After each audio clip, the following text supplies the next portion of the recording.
Hello everyone and welcome back to SRP stories, जहां मैं normally तो आपके कहे हुए क्रीपी इंसिडेंट सुनाता हूं, पर आज की इस वीक की वीडियो थोड़ी सी अलग है। As you guys know this thing कि कल वैलेंटाइंस डे है। सो इस चीज़ के लिए अपने नॉर्मल ट्रैक से हटके, हॉरर स्टोरी या फिर क्रीपी स्टोरी से हटके मैं एक प्यार भरी स्टोरी सुनाना चाहता था। I just don't want to be a one trick pony, तो इसीलिए मेरे दिमाग में आइडिया आया, let me know if you guys like it और नॉट। सो इस वीक हम हॉरर स्टोरी ना सुना के तुम लोग को एक प्यार भरी कहानी सुनाते हैं which will actually inspire you. If you are Gen Z or a millennial, I hope that this love story will inspire you कि अभी दुनिया में, एटलीस्ट अभी दुनिया में प्यार मरा नहीं है। बट बिफोर दैट, क्योंकि ये प्यार वाला हफ्ता है, बहुत ज़्यादा लवे डबी हो रहे सब लोग, तो मेरा भी एक नया गाना आ गया है जो कि प्यार के बारे में ही है, और मेरे गाने का नाम है Heer. Have you guys ever heard about these things कि पोएट्स कैसे लिखते थे अपने गाने या फिर अपनी शायरी कि मैं तुम्हारे लिए चांद तोड़ दूंगा, मैं तुम्हारे लिए ये कर दूंगा, मैं तुम्हारे वो कर दूंगा, ठीक है। सो हीर भी कुछ ऐसे ही टाइप का गाना है। It is a very slow song, it's a ballet, it's a jazz song, and I hope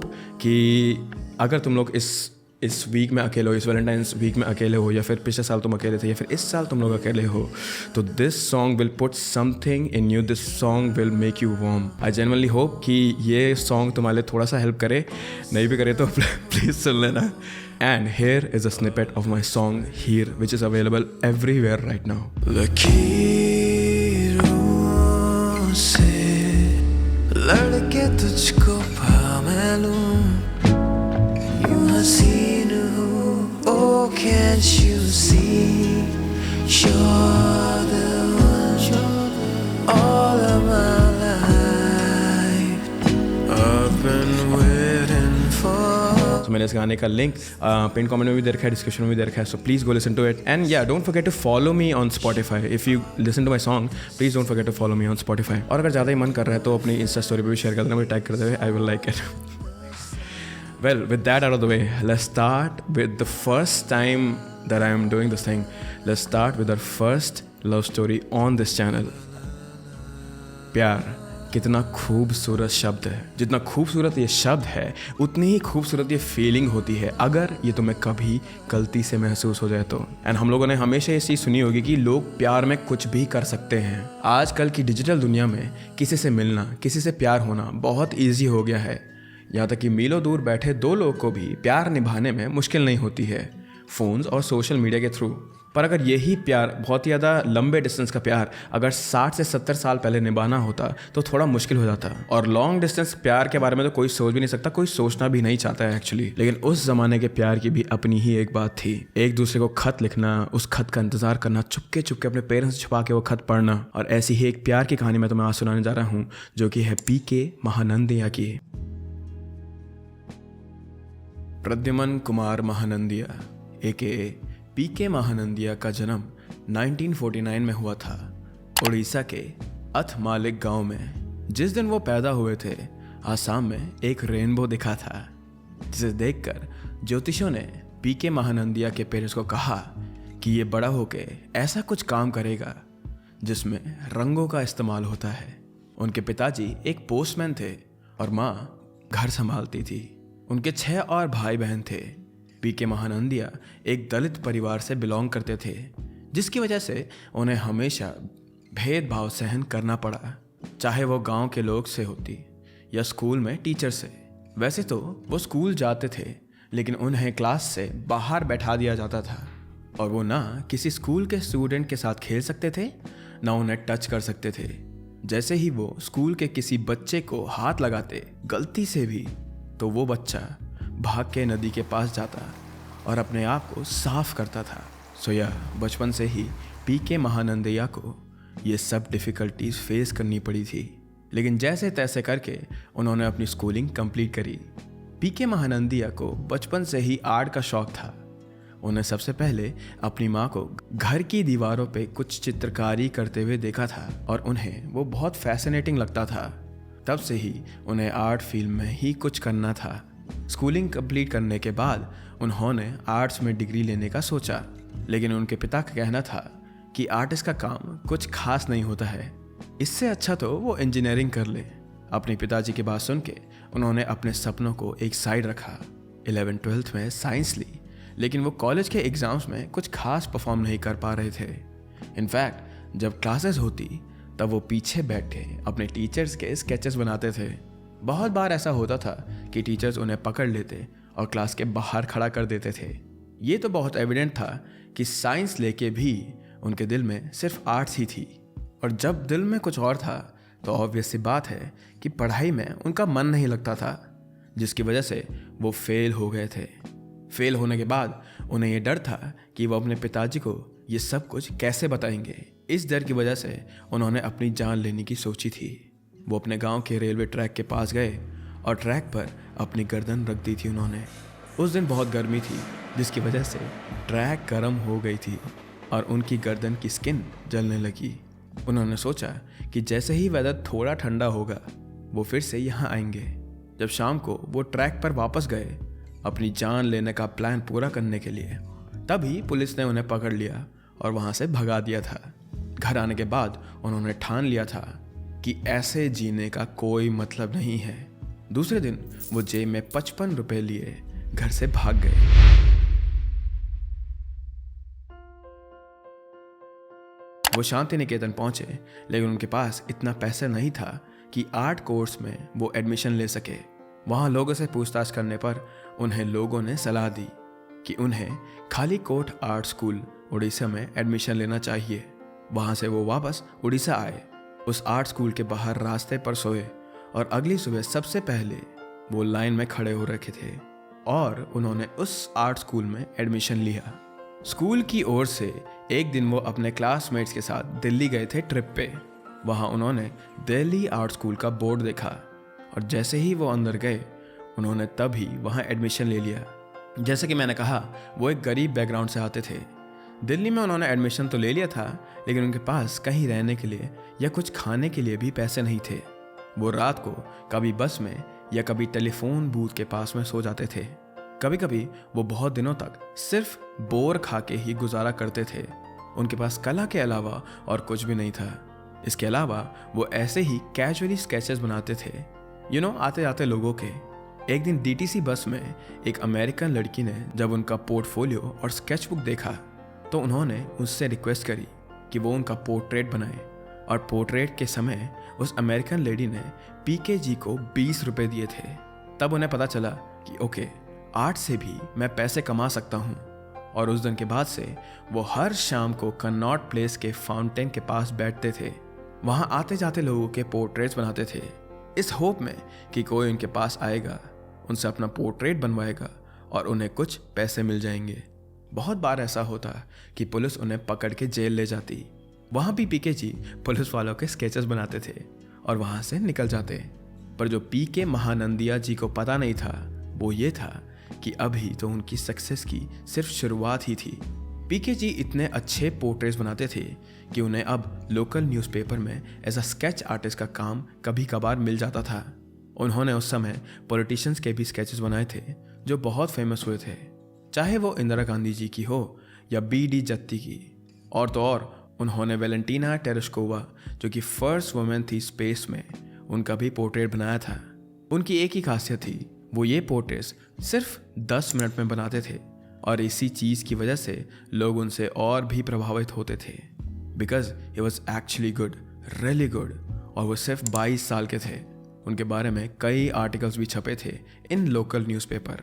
जब उन्होंने पॉलिटिशियंस के पोर्ट्रेट बनाए और वो फेमस हुए, तब उन्हें पुलिस से भी परमिशन मिल गई थी कनॉट प्लेस में बैठ के काम करने की, और अब उन्हें पुलिस से घबराने की कोई ज़रूरत नहीं थी।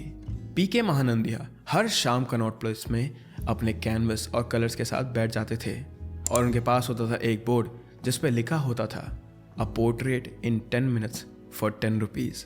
वो पोर्ट्रेट बनाना स्टार्ट करते और लोग धीरे धीरे उन्हें घेरना शुरू कर देते थे। एक के बाद एक लोग उनके सामने बैठते और 10 मिनट में उनका पोर्ट्रेट बन जाता था, जैसे मानो कोई मशीन उनका पोर्ट्रेट बना रही हो। 17 दिसंबर 1975 की शाम भी पीके जी स्केचेस बनाने का काम कर रहे थे। तभी उनके सामने एक फॉरेनर आके बैठ गई। जैसे ही उन्होंने उस फॉरेनर लेडी की आंखों में देखा, उन्हें ऐसा लगा मानो उनकी पूरी दुनिया थम सी गई हो। उनकी दिल की धड़कनें तेज़ हो रही थी और तब उन्हें रियलाइज़ हुआ कि उन्हें इस लेडी से प्यार हो गया है।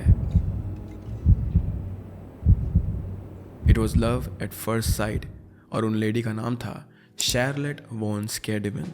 शार्लेट 19 साल की थी और बोरस स्वीडन में पैदा हुई थी। वो एक वेल्दी फैमिली से बिलोंग करती थी। फिलहाल वो अपनी स्कूलिंग लंदन से कर रही थी और बचपन से ही उन्हें इंडिया के बारे में जानने में बहुत दिलचस्पी थी। जब वो 10 साल की थी तभी से उन्होंने इंडिया के कल्चर, उनकी मूवीज़ और लोगों को देखकर अपनों जैसी फीलिंग महसूस करी थी। उन्हें ऐसा लगता मानो कि वो पिछले जन्म में इंडिया में ही पैदा हुई थी। तो जब उन्हें मौका मिला अपनी फैमिली के साथ इंडिया आने का, उन्होंने झट से हाँ कर दिया था। वो अपने कुछ दोस्तों के साथ एक वैन में बैठ के स्वीडन से इंडिया निकल गई। ओ बाय द वे, मैं तो बताना ही भूल गया कि उस ज़माने में वीज़ा का इतना ज़्यादा इंपॉर्टेंस नहीं था और कंट्रीज़ में एंटर और एग्जिट करना भी इतना मुश्किल नहीं होता था जितना कि आजकल होता है। इसीलिए बहुत सारे लोग बाय रोड ही ट्रैवल करते थे। शार्लेट भी बाय रोड एक फेमस हिप्पी ट्रेल को फॉलो करके इंडिया आने वाली थी। इस जर्नी में वो बहुत सारी कंट्रीज क्रॉस करने वाली थी, including Turkey, Iran, Afghanistan and Pakistan, और उन्हें इंडिया पहुंचने में करीब 22 दिन लग गए थे। बट नॉनदलेस वो इंडिया आने के लिए, ये जर्नी कंप्लीट करने के लिए बिल्कुल रेडी थी। इंडिया पहुंचने के बाद शार्लेट अपने दोस्तों के साथ दिल्ली सिटी एक्सप्लोर कर रही थी और तभी कनॉट प्लेस में बैठे एक लड़के पर उनकी नज़र पड़ी। उस लड़के के बाल कर्ली थे और वो दूर से देखने पर एक आर्टिस्ट लग रहा था। लेकिन जिस चीज़ की वजह से शार्लेट का ध्यान पीके पर पड़ा था वो था वो बोर्ड जिस पर लिखा था a portrait in 10 minutes for 10 rupees. Charlotte को लगा ये इंसान ऐसे ही हवा में बातें कर रहा है। वो उसके पास गई और सीधा जाके उसके सामने बैठ गई। जैसे ही शार्लेट की आंखें पीके की आंखों से मिली, उसे कुछ फील हुआ। पीके ने शार्लेट की पोर्ट्रेट 10 मिनट में कंप्लीट कर दी थी, लेकिन पोर्ट्रेट देख के शार्लेट इम्प्रेस नहीं हुई। ये पहली बार हुआ था जब कोई इंसान पीके के हाथों से बना पोर्ट्रेट देखकर खुश ना हुआ हो। लेकिन फिर भी शार्लेट ने पीके को 20 रुपए दिए थे। पीके को लगा शायद शार्लेट को रुपए के बारे में ठीक से ना पता हो, तो उसने 10 रुपए शार्लेट को लौटाए। लेकिन शार्लेट ने उसे कहा ये 10 रुपए एक्स्ट्रा तुम ही रखो, मैं कल फिर आऊँगी और तब तुम मेरे पोर्ट्रेट बनाने की फिर से कोशिश करना। और अगले दिन ऐसा ही हुआ। शार्लेट वहाँ फिर से आई। पीके ने फिर से उनका पोर्ट्रेट बनाया और शार्लेट को फिर से वो पोर्ट्रेट पसंद नहीं आई और वो वहाँ से चली गई। आखिर पीके को हुआ क्या था? वो क्यों शार्लेट की पोर्ट्रेट ठीक से नहीं बना पा रहा था? उस रात सोते वक्त पीके ने गणपति भगवान से प्रार्थना की कि काश वो लड़की कल फिर से मेरे पास आए। इससे पहले पीके ने भगवान से कभी भी कुछ नहीं मांगा था।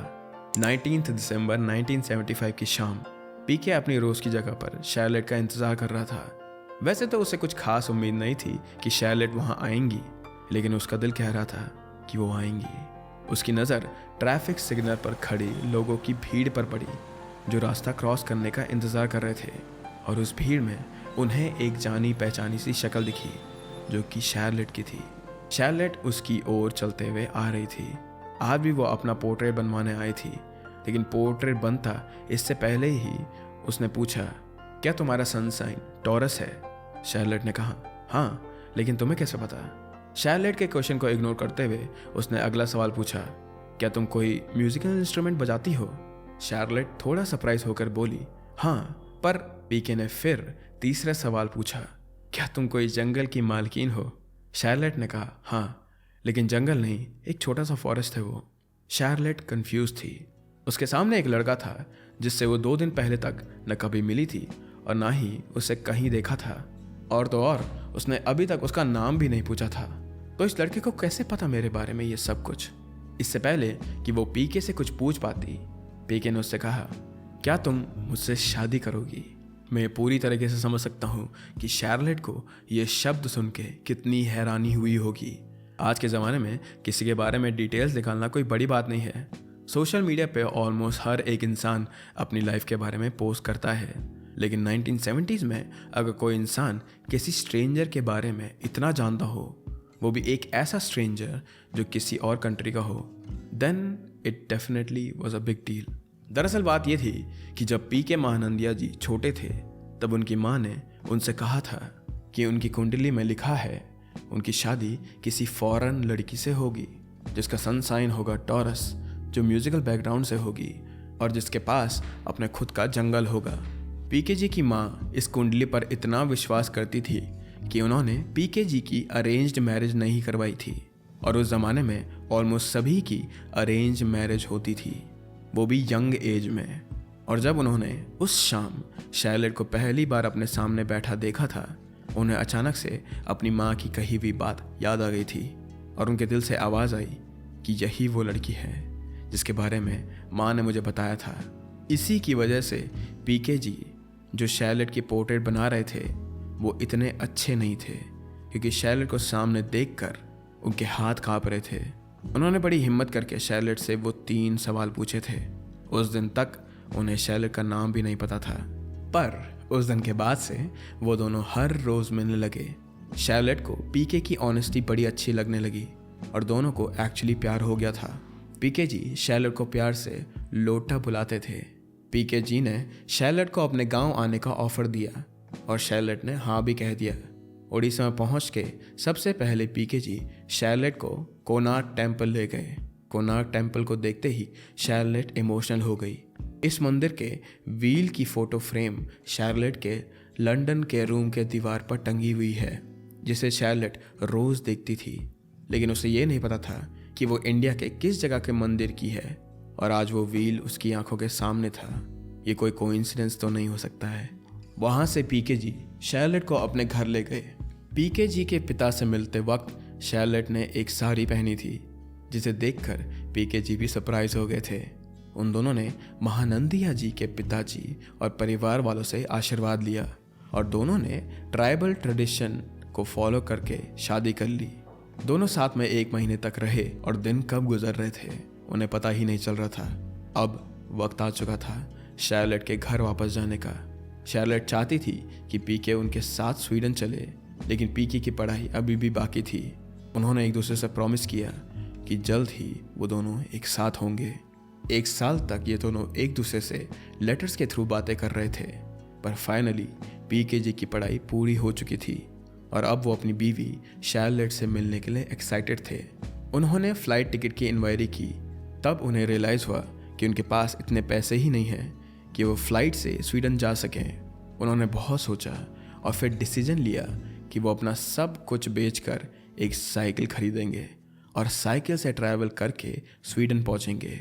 जब ये बात उन्होंने अपने दोस्तों को बताई तो सब उन पर हंसने लगे। उन्हें लगा वो मजाक कर रहा है, लेकिन पीके महानंदिया जी एक साइकिल खरीदने के लिए दृढ़ थे। 22 जनवरी 1977 के दिन पीके महानंदिया जी अपनी साइकिल पर सवार होकर स्वीडन के लिए चल पड़े। वो हिप्पी ट्रेल के रूट से जाने वाले थे, वही रूट जिसे फॉलो करके शार्लेट इंडिया आई थी। ये सफ़र था 7,000 से 8,000 किलोमीटर का। जर्नी मुश्किल थी। हर दिन पीके जी 70 किलोमीटर साइकिल चलाते। उन्हें खाना नहीं मिलता था, उनका शरीर थक गया था। वो कभी कभार टेंट में सोते तो कभी तारों के नीचे, लेकिन इतना सब सहन करने का सिर्फ एक ही वजह थी, शार्लेट। जब भी उन्हें लगता कि वो और आगे नहीं बढ़ पाएंगे या जिंदा नहीं बच पाएंगे, उन्हें बस शार्लेट से मिलने की उम्मीद ही आगे बढ़ने का हौसला देती थी। और जब तक वो शार्लेट से दूर थे, वो उन्हें लेटर्स लिखते रहते थे जो उनके लिए एक एनर्जी बूस्ट का काम करते थे। उन्होंने पाकिस्तान, अफगानिस्तान, ईरान और टर्की क्रॉस की। इस सफ़र में उनकी कई लोगों से मुलाकातें हुई। कुछ लोगों से उन्होंने लिफ्ट भी ली। हर कंट्री में वो लोगों के पोर्ट्रेट्स बनाते, जिसके बदले में लोग उन्हें या तो पैसे देते थे या खाने को खाना देते थे। इतने मुश्किल वक्त में भी उनकी कला ही उनके काम आ रही थी, उन्हें एक तरीके से सरवाइव करने में हेल्प कर रही थी। वो जिनसे भी मिलते उन्हें अपनी और शार्लेट की प्यार की कहानी ज़रूर बताते और लोग हमेशा उन्हें यही दुआ देते कि ये दोनों एक दिन एक दूसरे से मिल जाएं। एंड आई थिंक उन सभी लोगों की दुआएं काम भी आई। 28 मई 1977 के दिन ऑलमोस्ट 4 महीने और 3 हफ्तों के बाद पीके महानंदिया और शार्लेट की मुलाकात हुई गुटेनबर्ग में। वहाँ शार्लेट पीके जी का इंतज़ार कर रही थी। इतना लंबा सफ़र करने के बाद पीके महानंदिया जी का वज़न उतर चुका था और वो पसीने से लथपथ हो गए थे, लेकिन शार्लेट को उससे कोई फ़र्क नहीं पड़ता था और उन्होंने कस के पीके जी को गले लगा लिया था। वो दोनों ऑलमोस्ट 2 साल बाद एक दूसरे को देख रहे थे। वहाँ पहुँचने पर पीके महानंदिया जी को कल्चरल शॉक हुआ, क्योंकि स्वीडन इंडिया से अलग था। वहाँ के तौर तरीके, बोली, खाना वगैरह वगैरह, और वहाँ सब कुछ अलग था। और वहाँ उन्हें पता चला कि शार्लेट एक्चुअली में एक बहुत ही प्रेस्टीजियस फैमिली से बिलोंग करती थी और पीके जी इंडिया के लोअर क्लास से थे। शार्लेट ने एक लोअर क्लास इंसान से शादी की है। ये न्यूज़ सुनने के बाद बोरस के सिटीजन शॉक थे, लेकिन शार्लेट ने पीके जी को हर मोड़ पर सपोर्ट किया एंड फाइनली इन 1979 उन दोनों ने ऑफिशियली शादी कर ली, वो भी आज के तरीकों में। पीके जी शार्लेट और अपने 2 बच्चों के साथ एमिली एंड सिद्धार्थ स्वीडन में ही रहते हैं। वहाँ वो एज एन आर्टिस्ट काम कर रहे हैं और Charlotte as a music teacher, और दोनों साथ में पीके जी के गांव के दलित बच्चों को स्कॉलरशिप भी प्रोवाइड करते हैं। और उनकी वो साइकिल अब कुछ ऐसी दिखती है। उनकी शादी के ऑलमोस्ट 40 साल बाद उनकी स्टोरी इतनी फेमस हुई है और पीके जी को दुनिया के अलग अलग देशों से लोग लेटर्स लिख रहे हैं। पीके जी को ये समझ नहीं आ रहा था कि लोग उनकी स्टोरी को इतना पसंद क्यों कर रहे हैं। उनके हिसाब से उन्होंने वही किया जो उन्हें करना चाहिए था। उनके पास पैसे नहीं थे, लेकिन उन्हें शार्लेट से किसी भी हाल में मिलना था। ही साइकिल फॉर लव। उन्हें ये चीज़ कोई बड़ी नहीं लगती थी।